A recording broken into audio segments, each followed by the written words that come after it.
Hi, this is Alexis from the Kiteboarder magazine. We're here at the North booth with Danny at Surf Expo 2012. How are you doing, sir? I'm great. How are you? Good. Let's talk about these kites. All right, let's talk about them.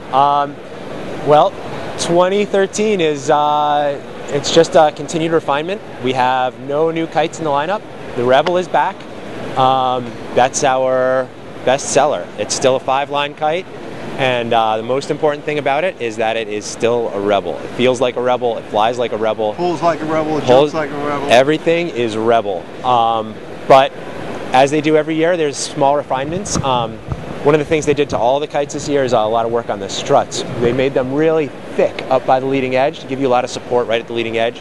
So the leading edge and the struts work together. They don't twist independently. Then they really thinned them out towards the trailing edge to get, especially in the center strut, to make that twist. Apparently that's what you want to have happen at the trailing edge, right at the center of the kite. And then the effect gets less obvious as you get out towards the tips, where you want less movement in the tips of the struts on the tips.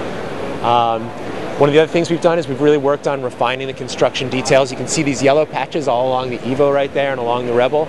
That's all new material. I don't know what the material is called, but it's lighter and stronger than stuff we've used to reinforce in the past. So it really protects your kites. It's right where the kite scuffs on the ground or where lines rub on it. So the kites are just, we're making small movements. We're making them more bomber.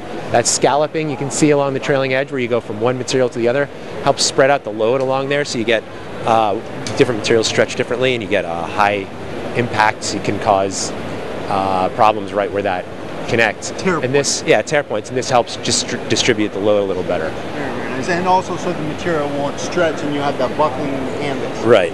Very nice. Yep. Now with all these kites, you guys still continuing on with the race kite at all? Yep, we're going to do the Dyno. We haven't finished the sizing on that, so we're not sure. They're still in development. That's still in development. And that's not just a race kite. The Dyno makes a great light wind kite. It's a free ride kite. It just goes upwind really well, and you can jump on it pretty well.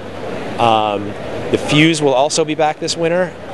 We don't have final sizing on that. It's still in development, and that's still going to be a 4-line version of the Rebel. And the Evo is back. We just got our first one. I have no idea what's special about it, but I guarantee it's special. It's got some great colors. It's got some colors, that's for sure. We do have sizing on that. I believe that size is everything from 4 to 14 and everything in the middle. Wow. And then, of course, the Vegas is back. That's a sea kite. That got the most refinement of all of our kites for 2013. They changed the shape a lot. So it looks more like the Neo, more squared off wingtips, a little bit of curve right where it goes from leading edge to wingtips. And they've moved the struts, the quarter struts, way out.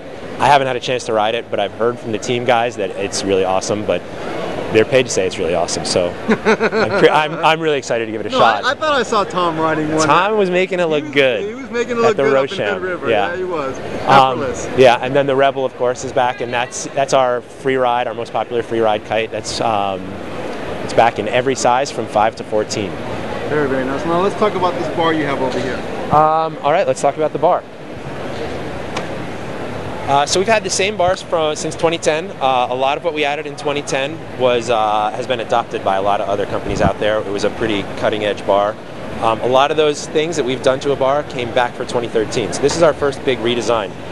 One of the most important things, like the Rebel, is that it's still our bar. If we were to put you on this bar, having only flown our bars in the past, everything's the same. The release, the suicide ring, your swivel's right here. You might not even notice that it's different until you looked around. We have a nice EVA bar. It's a really lightweight bar.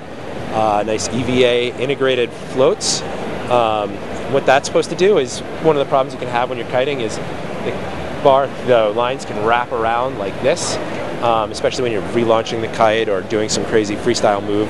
When that happens, you've got death spiral, scariness, holy, not what you want to have happen.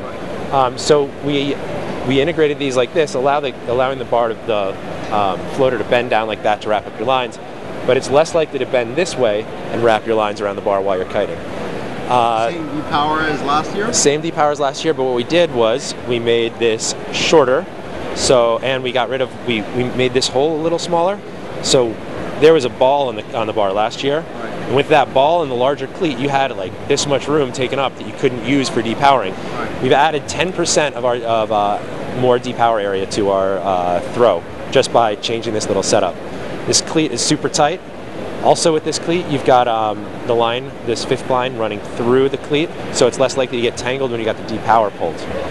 Also helping with that situation, we have a new D-Power line that's got some core in it. This core makes it really stiff, so it'll flop around a bit, but it doesn't want to get tangled around things because it's stiffer.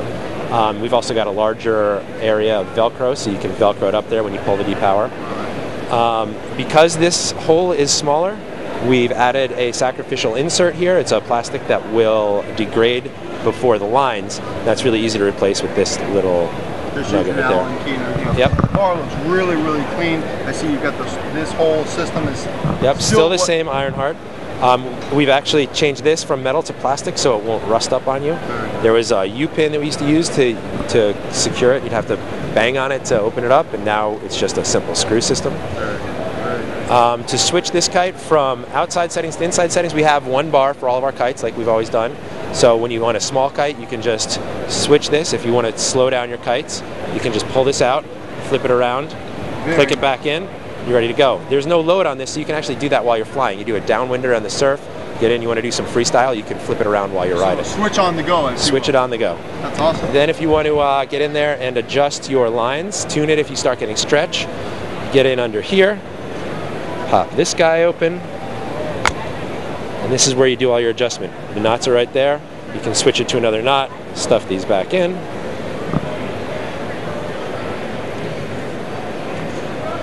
Very, very nice. Yep. And finally, we've got all new lines for this year. They're stronger. They are 3 times more resistant to abrasion, so they do this test where they rub it along rocks, and this lasts 3 times longer than our old lines, which were already pretty abrasion resistant. And they have 10% less stretch.